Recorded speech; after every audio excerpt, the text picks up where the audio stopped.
انسان کی زندگی میں کچھ چیزیں ایسی ہوتی ہیں جن کے بغیر زندگی گزر نہیں سکتی۔ اتنی دیر تک جتنی دیر تک وہ چیز اس کے پاس موجود ہوتی ہے اسے نہ اس بات کا ادراک ہوتا ہے نہ احساس ہوتا ہے، لیکن جب وہ چیز اس کے پاس سے رخصت ہو جاتی ہے، اس کے پاس کسی وجہ سے خدا نہ خواستہ وہ چیز موجود اور محفوظ نہیں رہتی، پھر اسے احساس ہوتا ہے کہ ایک بہت بڑی نعمت تھی میرے پاس، وہ مجھ سے چلی گئی۔ ہماری زندگی کے اندر بہت ساری ایسی چیزیں ہیں کہ اگر وہ ہم سے رخصت ہو جائیں، خدا نہ کرے، تو پھر ہمیں بڑی شدت سے احساس ہوگا کہ یہ نعمت کتنی بڑی ہے۔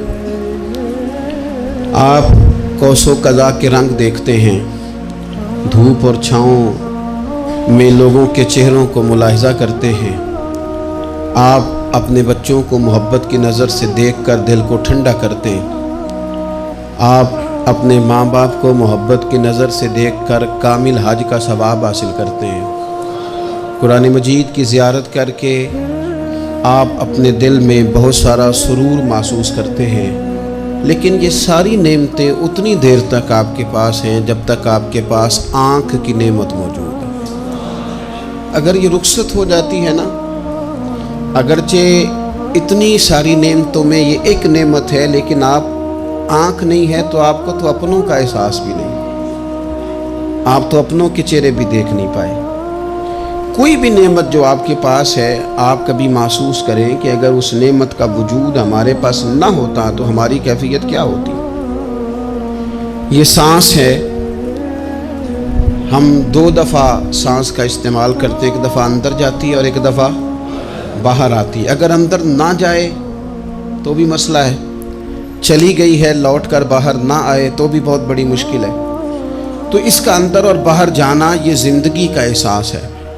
اگر کبھی سانس اکھڑنے لگے اور آپ کے سینے میں آپ کی سانس اٹکنے لگے تو ایک بہت بڑی تشویش ہے، ایک بہت بڑی آکسیجن ہے، پوری طرح سے انسان کو قید کر دیا جاتا ہے، اور وہ کہتا ہے کہ میرا تو سارا وجود سلامت ہے، ہاتھ کام کر رہے ہیں، پیر کام کر رہے ہیں، آنکھیں کام کر رہی ہیں، زبان کام کر رہی ہے، سب کچھ ٹھیک ہے، صرف سانس اکھڑ گئی ہے۔ تو انسان محسوس کرتا ہے کہ یہ ساری چیزیں سلامت ہونے کے باوجود میرے کسی کام کی نہیں۔ آپ کے پاس جتنی بھی نعمتیں ہیں ان کو اگر آپ شمار کریں تو کبھی آپ کہیں گے کہ ساری نعمتوں میں آنکھ زیادہ ضروری ہے، کبھی کہیں گے کان زیادہ ضروری ہے، کبھی کہیں گے زبان زیادہ ضروری ہے، کبھی کہیں گے دل زیادہ ضروری ہے، کبھی کہیں گے روح زیادہ ضروری ہے، لیکن میں آپ سے عرض کروں ان ساری چیزوں کے بغیر گزارا ہو سکتا ہے، رسول کائنات کی غلامی کے بغیر گزارا نہیں ہوتا۔ کیوں؟ اس لیے کہ اگر حضور کی شفقت نہ ہو، نبی پاک علیہ السلام کی رحمت نہ ہو، وہ ابن القیم نے ایک جگہ پہ کہا تھا کہ یہ حضور نے ہمیں انسان بنایا ہے، یہ نبی پاک علیہ السلام نے انسانیت کے اسباق بڑھائے ہیں، اخلاقی رویے کیا ہوتے ہیں حضور نے بتلائے ہیں، اگر حضور کا کرم نہ ہوتا تو انسان ایک دوسرے کو کاٹ کے کھاتا۔ یہ حضور نے بتلایا ہے کہ تم نے کس طرح زندگی کو گزارنا ہے۔ محبوب کریم علیہ السلام کا وجود نور ایک ایسی چیز ہے کہ اگر وہ کائنات سے معاذ اللہ سائڈ پہ کر دیا جائے تو اس کائنات کا قائم رہنا کسی صورت بھی ممکن ہے ہی نہیں۔ اسی لیے تو اقبال نے کہا تھا کہ ہو نہ یہ پھول تو بلبل کا ترنم بھی نہ ہو، چمن دہر میں کلیوں کا تبسم بھی نہ ہو نہ یہ ساقی تو پھر میں بھی نہ ہو، خم بھی نہ ہو، اور بزم توحید بھی دنیا میں نہ ہو، تم بھی نہ ہو۔ وہ بڑی بات کہہ گئے ہیں، میں نے بھی اس کو کوئی نہیں کھولنا، کہتے ہیں بزم توحید بھی دنیا میں نہ ہو، تم بھی نہ ہو، خیمہ افلاق کا استادہ اسی نام سے ہے، اور نبض ہستی تپش آمادہ اسی نام سے ہے۔ تو اقبال پھر ہمیں کرنا کیا ہے؟ کہنے لگے کرنا آپ کو یہ ہے کہ قوت عشق سے ہر پست کو بالا کر دے اور دہر میں اسم محمد سے اجالا کر دے، یہ کرنے کا کام ہے۔ اس رستے پہ آپ چل پڑیں میرے بھائی۔ پہلی امتوں کے آپ تذکرے پڑھ لیں، کتابوں میں موجود ہیں، سورہ آراف کو دیکھ لیں، اس میں بہت ساری چیزوں کا تذکرہ کر دیا گیا ہے، اور بھی قرآن مجید کی بے شمار صورتیں ہیں، آپ ان کو دیکھ لیں، اس پر غور کر لیں۔ جب قومیں نہیں مانتی تھی، انکار کرتی تھیں، تو اللہ تبارک و تعالیٰ انہیں تباہ کر دیتا تھا۔ بات نہیں مانی، ختم ہو گئی۔ ایک مقصد ہے نا جس کے لیے کسی چیز کو بنایا گیا ہے، تو مقصد تخلیق انسانیت کیا ہے کہ وما خلقت الجن والانس الا لیعبدون، جنوں اور انسانوں کو اللہ نے اپنی عبادت کے لیے پیدا کیا، اور ان کو جب عبادت کی دعوت دی گئی، جب انہیں پیغام دیا گیا اللہ تعالیٰ کی توحید کا، انہوں نے نہیں مانا، تو جس مقصد کے لیے بنایا تھا جب اس طرف ہی نہیں آئے۔ یہ پنکھا لگایا جاتا نا ہوا کے لیے، تو اگر پنکھا ہوا نہ دے تو اس کا کوئی چھت پہ کام ہے؟ اس کو اتار کے تو آپ سکریب والے کے پاس بھیج دیں گے، بھی ختم ہو گئی بات۔ تو مقصد جو تھا نا اللہ کی عبادت تھی، تو جب قومیں اللہ کی عبادت کی طرف نہیں آئیں تو اللہ نے انہیں تباہ کر دیا اور صفحہ ہستی سے مٹا دیا۔ اللہ تعالیٰ کے پیارے محبوب علیہ السلام نے کفار مکہ کو، قریش کو، عالم عرب کو، عالم انسانیت کو دعوت دی، وداعیا الی اللہ باذنہ وسراجا منیرا۔ اس منصب پر فائز ہو کر حضور نے دعوت دی۔ جب انہوں نے دعوت کا انکار کیا، حضور نے انہیں عذاب سے ڈرایا، اللہ کے عذاب سے، چونکہ حضور نذیر ہیں۔ انہوں نے یہ کہا کہ اگر آپ کہتے ہیں نا کہ ہم پر عذاب آئے گا تو پھر آپ وہ عذاب لے آئیں، ہم پہ آئے۔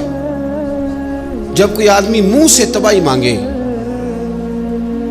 جب کوئی شخص اپنے منہ سے یہ کہے کہ کر لیں جو ہوتا ہے معاذ اللہ، تو اگر تو سامنے والا کمزور ہو تو شاید وہ کچھ نہ کر سکے، لیکن یاد رکھنا کئی دفعہ کمزور ہوتا ہے تو کچھ نہیں کرتا، تو کئی دفعہ مہربان بڑا ہوتا ہے،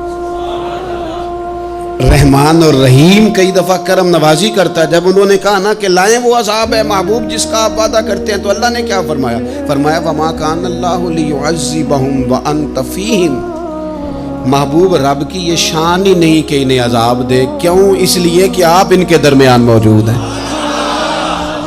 اے محبوب علیہ السلام، اللہ کی یہ شان نہیں کہ انہیں عذاب دے اس حال میں کہ آپ ان کے درمیان موجود ہیں۔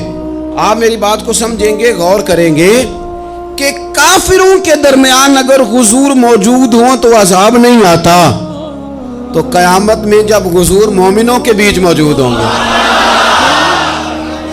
مجھے کہہ لینے دو نا کہ اساں جہاں گناہیاں دا جدوں اعمال نامہ پھرول ہوئے، پھر ذرے ذرے نے سامنے آ جانا ہے، جو جو منہ تھی بولیا بول ہوئے، اساں بھی کول حضور دے بیٹھ رہنے، لکھ عمل ترکڑی تول ہوئے، او دے کولوں بھی رب نے حساب لینا ہے جیڑا بیٹھا ہی محمد دے کول ہو صلی اللہ تعالی علیہ وسلم، او دے کولوں بھی رب نے حساب لینا ہے جیڑا بیٹھا ہی محمد دے کول ہوئے، جس کو کہتے ہیں قیامت حشر، جس کا نام ہے، جس کو کہتے ہیں قیامت حشر، جس کا نام ہے۔ تیرے دیوانوں کے لیے وہ دن تو جشن عام ہے، زیارت ہوگی نا حضور کی، تیرے دیوانوں کے لیے وہ دن تو جشن۔ اور ایک شاعر نے اور بات کھول دی، کہنے لگا ہر نظر کانپ اٹھے گی محشر کے دن، خوف سے ہر کلیجہ دہل جائے گا۔ اچھا جی پھر کیا ہوگا؟ ہر نظر کانپ اٹھے گی محشر کے دن، آنکھیں پھڑ پھڑائیں گی، کانپیں گی اور کلیجے پھٹیں گے۔ منظر ہی ایسا ہوگا، انسان اپنے پسینے میں ڈبکیاں کھا رہا ہے، حساب کا وقت آ گیا ہے اور سورج سوا نیزے پہ ہے، زمین دھڑک رہی ہے، تو کہنے لگے ہر نظر کانپ اٹھے گی محشر کے دن، خوف سے ہر کلیجہ دہل جائے گا، پھر اوڑھ کر کالی کملی وہ آ جائیں گے، پھر اوڑھ کر کالی کملی وہ آ جائیں گے، پھر اوڑھ کر کالی کملی وہ آ جائیں گے، ہر نظر کانپ اٹھے گی محشر کے دن، خوف سے ہر کلیجہ دہل جائے گا، پھر اوڑھ کر کالی کملی وہ آ جائیں گے، سارے محشر کا نقشہ بدل جائے گا۔ میرے عزیز، حضور کے بغیر گزارا، نبی کریم کے بغیر کوئی چارہ، ہمارا کوئی سہارا ہی نہیں حضور کے بغیر، ہم کدھر جائیں سوائے محبوب کے۔ اس لیے نا صحابہ اس بات پر مطلع ہو گئے تھے، وہ نا بڑی بڑی دھیمی دھیمی باتیں پوچھتے رہتے تھے، اطلاع مل گئی تھی نا کہ اصل کرنا کیا ہے۔ تو جو رازدار لوگ ہوتے ہیں نا وہ پھر دھیمے دھیمے راز کی باتیں کرتے ہیں، حضرت انس بن مالک حضور کے خادم تھے. اماں نے دے دیا تھا حضور کی بارگاہ میں. کہتے ہیں میں 10 سال مدینے میں حضور کی نوکری کرتا رہا, تو قریب سے دیکھا تھا نا سارا کچھ. بہت ساری احادیث ان سے مروی ہیں, بڑی چیزوں کو دیکھا تھا. تو ہم سیانے ہو گئے, باتیں سمجھ گئے, قریب رہنے والے لوگ. تو قربان پچھانن والے ہیں, تو گل جان گئے گل کھول دے نہیں. تو قریب پہنچ گئے تھے نا, تو سمجھ آ گئی تھی بات کی. تو ترمذی میں موجود ہے, ایک دن حضور سے پوچھتے ہیں یا رسول اللہ قیامت والے دن آپ کو کہاں تلاش کروں. یعنی حضور علیہ السلام سے پوچھتے ہیں حضور میں نا قیامت والے دن, بھئی بات تو یہ نا کہ اعمال ٹھیک کیا جائے, معاملات پر توجہ دی جائے, عبادات کا خیال کیا جائے, جو ہمارے ذمہ ڈیوٹیاں ہیں وہ پوری کی جائیں. تو وہ کہتے ہیں حضور وہ قیامت والے دن کہاں تلاش کروں. تو حضور نے بھی نہیں فرمایا کہ تو اعمال ٹھیک کر, مجھے ڈھونڈنے کی کیا ضرورت ہے, کہاں ڈھونڈوں. تو حضور فرمانے لگے مسکرا کے فرمانے لگے, چونکہ قربان پچھانن والے ہیں, تو اے گل جان گئے گل کھول دے نہیں. حضور علیہ السلام سے کہا یا رسول اللہ میں نہ قیامت والے دن کہاں تلاش کروں. تو حضور فرمانے لگے حوض کوثر پہ. یا رسول اللہ وہاں کیا ہوگا. تو فرمایا امت پیاسی آئے گی تو میں جام بھر بھر کے پلاؤں گا, میں جام بھر بھر کے پلاؤں گا. ایسا کی تیری خیر تیرے میں کدے کی خیر, ایسی پلا کہ جس کا نشہ عمر بھر رہے. اور ایک نے کہا تھا کہ طیبہ سے منگائی جاتی ہے, سینوں میں رچائی جاتی ہے, توحید کی میں پیالوں سے نہیں نظروں سے پلائی جاتی ہے. حضور صلی اللہ علیہ وسلم نے فرمایا حوض کوثر پہ بھی جام پلائیں گے. سیانے بڑے تھے حضرت انس, اور بھلا ہمارا کر رہے تھے.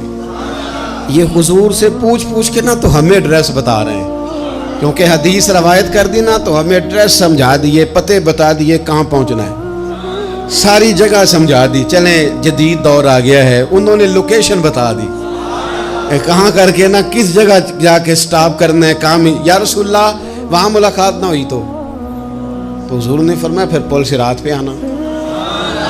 یا رسول اللہ وہاں کیا ہوگا. فرمایا امت گزر رہی ہوگی اور میں دعائیں مانگ رہا ہوں گا, رب سلم امتی رب سلم امتی, یا اللہ میری امت کو سلامتی سے گزار دے. تو وہاں آ جانا, میں دعائیں وہاں مل جاؤں گا. قربان جائیں. فاضل بریلوی بول پڑے, کہنے لگے خدا کی رضا چاہتے ہیں دو عالم, خدا چاہتا ہے رضائے محمد. اجابت کا جوڑا عنایت کا سہرا, دلہن بن کے نکلی دعائے محمد. اجابت نے جھک کر گلے سے لگایا بڑی ناز سے جب دعائے محمد. رضا اب پل سے وجد کرتے گزریے کہ ہے رب سلم دعائے محمد صلی اللہ. تو عرض کی یا رسول اللہ وہاں ملاقات نہ ہوئی. تو میں نے کہا وہ ہمیں لوکیشن سمجھا رہے تھے, انہیں تو پتا تھا پہلے ہی. ایک قربان پچھانن والے ہیں, تو ایک گل جان گئے گل کھول دے نہیں. تو وہاں نہ ملاقات ہوئی تو حضور نے فرمایا پھر میزان عمل پہ آنا. یا رسول اللہ وہاں کیا ہوگا. فرمایا امت کے عمل تول رہے ہوں گے اور میں ان کے لیے دعائیں کر رہا ہوں گا. میں نہیں جا سکا کبھی بچوں کے ساتھ پیپر دلوانے, استاد کو اجازت نہیں دیتے, کہتے ایگزامینر اور آئے گا کوئی, جس نے پڑھایا ہو اسے اجازت نہیں کہ تو جا. ابا جی کو اجازت نہیں ہوتی کہ وہ ایگزامینیشن ہال میں جائے, وہاں تو کوئی اور لوگ آتے ہیں. یہ بھی عجیب سبق ہے نا کائنات کا کہ سارے تعلیم و تربیت کے اسباق بھی حضور پڑھائیں, رنگ بھی سارا حضور ہی بتائیں, اور قبر کے سوالات بھی سارے ہمیں حضور بتا دیں, اور جب پیپر ہونے لگے تو سرانے بھی کھڑے ہو جائیں. تو پھر کہہ لینا ایک دفعہ پھر کہ وہ دے کولوں کی رب نے حساب لینا, جیڑا بیٹھا ہی محمد دے کول, وہ دے کولوں کی رب نے حساب لینا. میرے عزیز ہمارا گزارا نہیں حضور کے بغیر. لوگ اصل میں نا ہمارا مسئلہ نہیں سمجھتے, ہمارا مسئلہ کچھ اور ہے. لوگ ہمیں نا بلا وجہ پریشان کرتے ہیں, کبھی جھنڈے سے, کبھی ڈنڈے سے, کبھی جھنڈی سے, کبھی کسی شے سے, کبھی کسی شے سے. کبھی کہتے ہیں وہ نعت اونچی پڑھ لی, کبھی کہتے ہیں سلام اونچا پڑھ لیا, کبھی کہتے ہیں وہ جھنڈیاں لگا دی. میں نے کہا آپ کی بات بھی ٹھیک ہے, پر ہمارا مسئلہ تو سمجھو نا, ہمارا گزارا نہیں نا بھائی. جو کسے دا عاشق ہوئے او گل اسے دی, 100 مکر بہانے کر کے میں پوچھے میاں صاحب نو مزار تے جا کے کہ مکر کرنے ٹھیک نے؟ تو ساں کہنا مکر کردہ ہے تے حضور ٹھیک نے؟ تے میں نو لگتا ہے کہ پولا جان دے سے پہ کہ سونا راضی کرنا ہوئے تے موڑ ٹھیک نے۔ حضور نے ایک دن کہا تھا، حضرت ابو سعید خدری نے کہا یا رسول اللہ آپ قرآن پاک کی تلاوت کر رہے تھے، قرآن پاک بڑا سونا پڑھتے تھے نا۔ تو نبی کریم نے سن لیا، اب کیا کریں دلیل دیں گے تو بات مضبوط ہو جائے گی۔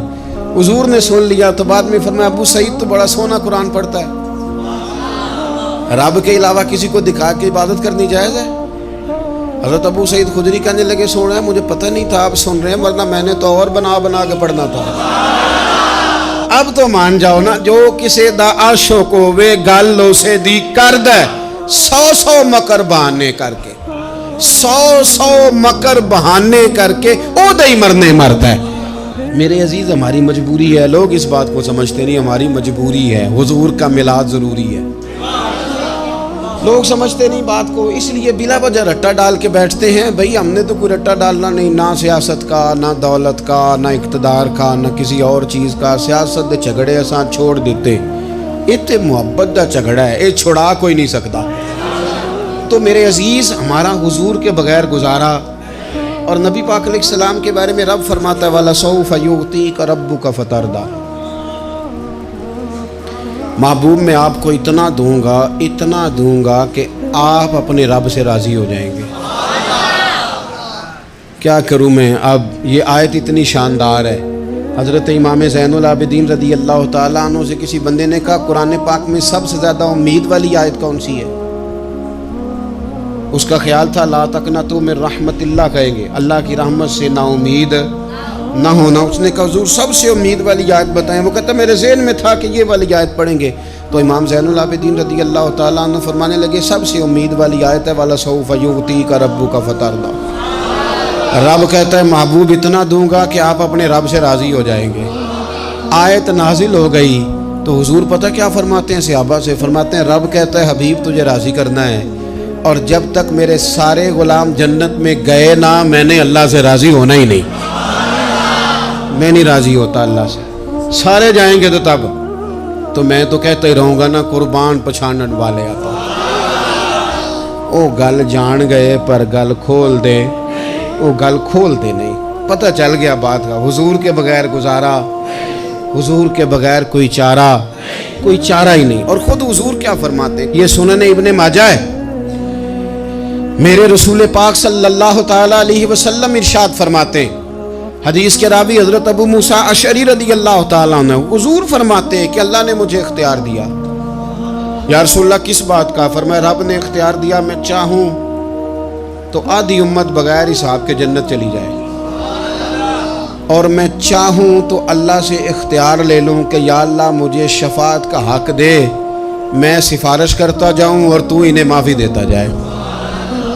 یہ مجھے اختیار دیا اللہ تعالیٰ نے۔ تو حضور کیا فرماتے ہیں؟ فرماتے ہیں وہ آدھی امت والا سودا نہیں میں نے قبول کیا، میں نے نہ شفاعت لی ہے، کیونکہ یہ عام تر ہے اور یہ کفایت کرنے والی ہے، یہ عام بھی ہے اور کفایت کرنے والی بھی ہے۔ اور حضور نے یہ لفظ کہے، یہ سنن ابن ماجہ کتاب الزہد دیکھیے گا، اس میں روایت مل جائے گی۔ حضور فرماتے ہیں یاد رکھو تمہارا کیا خیال ہے کہ میری یہ شفاعت پرہیزگاروں کے لیے؟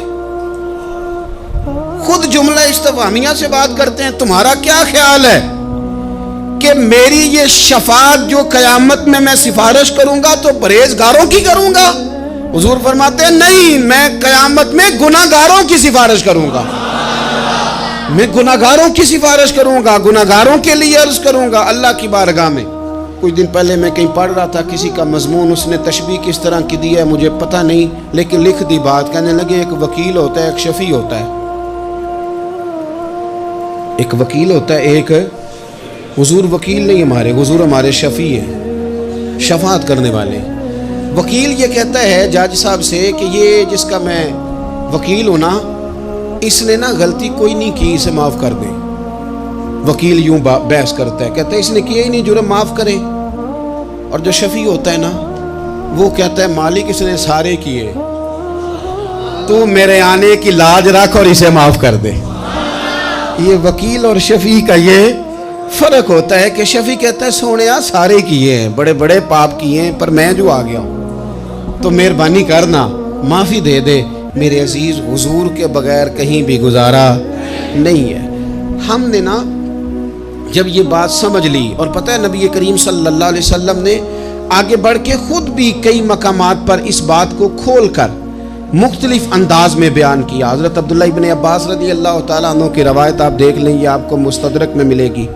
حضور صلی اللہ علیہ وسلم فرماتے ہیں قیامت کے دن اللہ تعالیٰ انبیاء کے لیے نور کے ممبر بچھائے گا، ہر نبی ممبر پہ بیٹھ جائے گا، ہر پیغمبر علیہ السلام اپنے ممبر پہ جلوہ فروز ہو جائیں گے، ہر پیغمبر۔ لیکن حضور فرماتے ہیں میرا ممبر خالی ہوگا۔ یا رسول اللہ صلی اللہ تعالیٰ علیہ وسلم آپ کا ممبر کیوں خالی ہوگا؟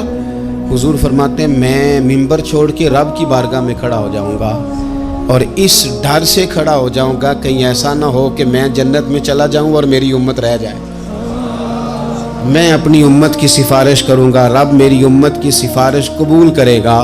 فرماتے ہیں میں اتنی سفارش کروں گا کہ جہنم کا دروغہ مجھ سے کہے گا کہ محبوب کمال ہو گئی، آپ نے تو اپنا کوئی غلام دوزخ میں رہنے نہیں دیا، سارے آپ نے نکال دیے۔